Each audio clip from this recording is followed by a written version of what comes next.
Welcome to all of you. We are here with another endocrine gland, that is the adrenal gland.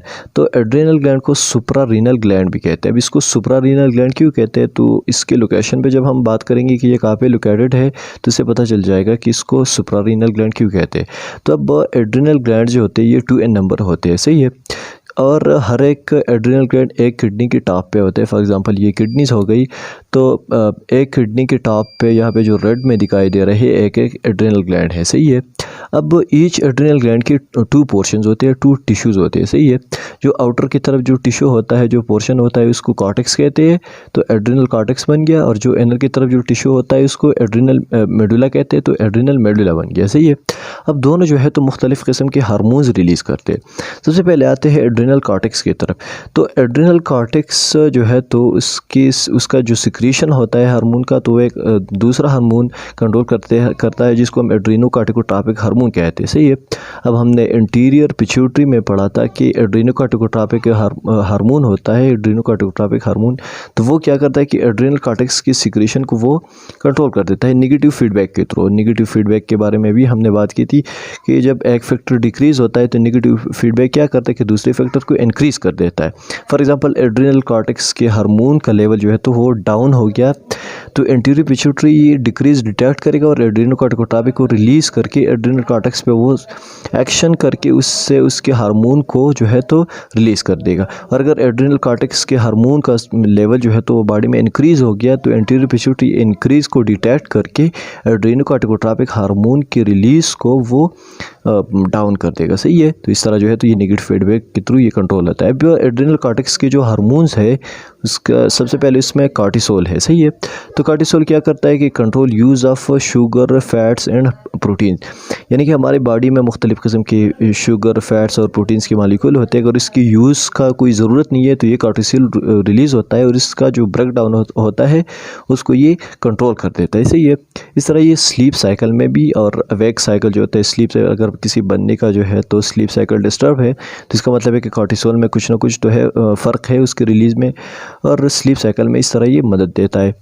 Emergency, in the state of emergency ये release होता है cortisol, और body को जो है तो ये नॉर्मल स्टेट पे लाने के लिए ये कोशिश करता है, सही है। सप्रेस इन्फ्लेमेशन, यानी जो बॉडी में इन्फ्लेमेशन आता है कोई, तो उसको सप्रेस करने में भी ये हेल्प देता है। दूसरा जो हार्मोन है वो अल्डोस्टेरोन, तो ये बहुत ज़्यादा इंपॉर्टेंट हार्मोन है, और ये सारे जो है तो एड्रिनल कॉर्टेक्स के ये स्टेरॉयड हार्मोन है, मतलब ये स्टेरॉयड इन नेचर होते हैं। तो अल्डोस्टेरोन क्या करता है कि ब्लड प्रेशर को जो है तो ये कंट्रोल कर देता है। किस तरह कंट्रोल कर देता है कि ये बॉडी के सोडियम लेवल को सोडियम लेवल को नॉर्मल लाता है। जब सोडियम लेवल जो है तो नॉर्मल पे आ जाता है तो इस तरह हमारी बॉडी का ब्लड प्रेशर जो है तो वो कंट्रोल हो जाता है, सही है। अब सोडियम लेवल को ये किस तरह इंक्रीज़ कर देता है कि फॉर एग्जांपल हमारी बॉडी में सोडियम का मकदार कम हो गया तो ये अल्डोस्टेरोन रिलीज़ होता है, और ये जाके इंटेस्टाइन में वहाँ पे क्या करता है कि सोडियम का जो हम जो फूड में जो सोडियम लेते हैं तो उसकी एब्जॉर्प्शन में ये हेल्प देता है, सही है। तो मोस्टली ज़्यादा सोडियम को एब्जॉर्ब करता है, और इससे पोटाशियम के एब्जॉर्प्शन को ये इनहिबिट कर देता है, सही है। इस तरह ये किडनीज़ में भी इस तरह करते हैं। नेफ्रॉन की जो ट्यूब्यूल्स होते हैं जहाँ पे री एब्जॉर्प्शन होता है तो वहाँ पे ये सोडियम लेवल जो है तो सोडियम के कंसंट्रेशन को ये इंक्रीज़ कर देता है, वहाँ पे क्या करता है कि सोडियम का रीअब्जॉर्प्शन को ये इंक्रीज़ कर देता है और पोटाशियम की रीअब्जॉर्प्शन को ये इनहिबिट करता है। तो ये पोटाशियम की एब्जॉर्प्शन को इनहिबिट करना और सोडियम की लेवल को जो है तो ज़्यादा करना, इससे क्या होता है कि पीएच कंट्रोल हो जाता है, सही है। तो इस तरह ये पीएच कंट्रोल करने में भी हेल्प देता है, सही है। जो तीसरा हार्मोन है एड्रिनल कॉर्टेक्स का वो है एंड्रोजेनिक स्टेरॉइड्स।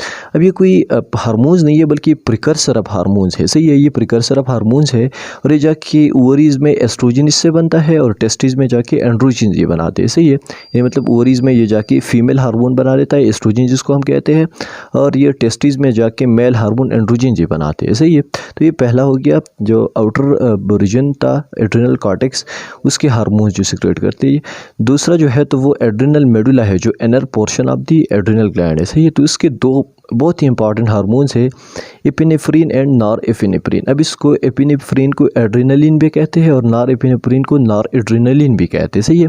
इसको फाइट एंड फ्लाइट हार्मोन्स भी कहते हैं क्योंकि in the state of emergency release होते हैं, सही है, fight and flight hormones.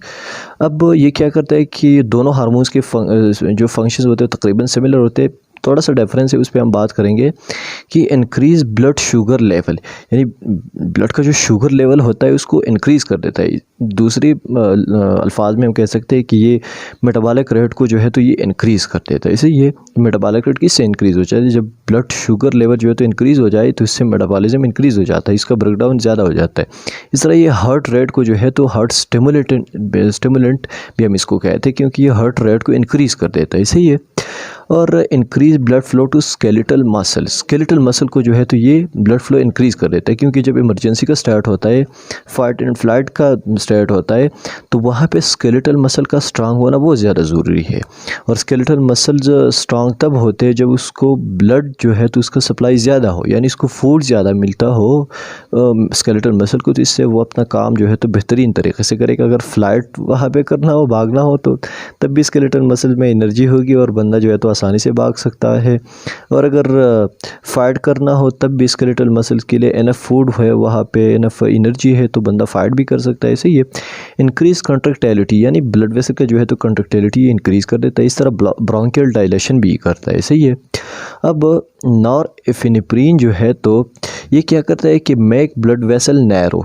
Norepinephrine जो है तो ये क्या करता है कि ये ब्लड वेसल्स को नैरो कर देता है। सही है, जब ब्लड वेसल नैरो हो जाए तो इससे ब्लड प्रेशर जो है तो इंक्रीज़ हो जाता है। ये फ़र्क है एपिनेफ्रिन और नॉरएपिनेफ्रिन में। सही है कि नॉरएपिनेफ्रिन क्या करता है कि ये एक एक्सेप्शन है इसमें, कि ये क्या करता है कि ये ब्लड वेसल्स को नैरो करता है, और जब ब्लड वेसल नैरो हो जाए तो इससे ब्लड प्रेशर इंक्रीज़ हो जाता है। क्योंकि ब्लड प्रेशर हम किसको कहते हैं कि जो ब्लड का जो है तो ब्लड वेसल्स के वाल पे क्या है कि ये जो प्रेशर डालता है, हम इसको ब्लड प्रेशर कहते हैं।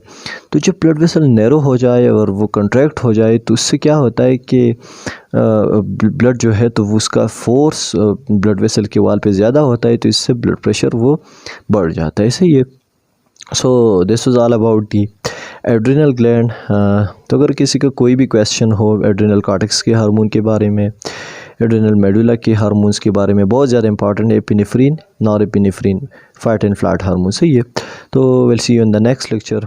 Thank you.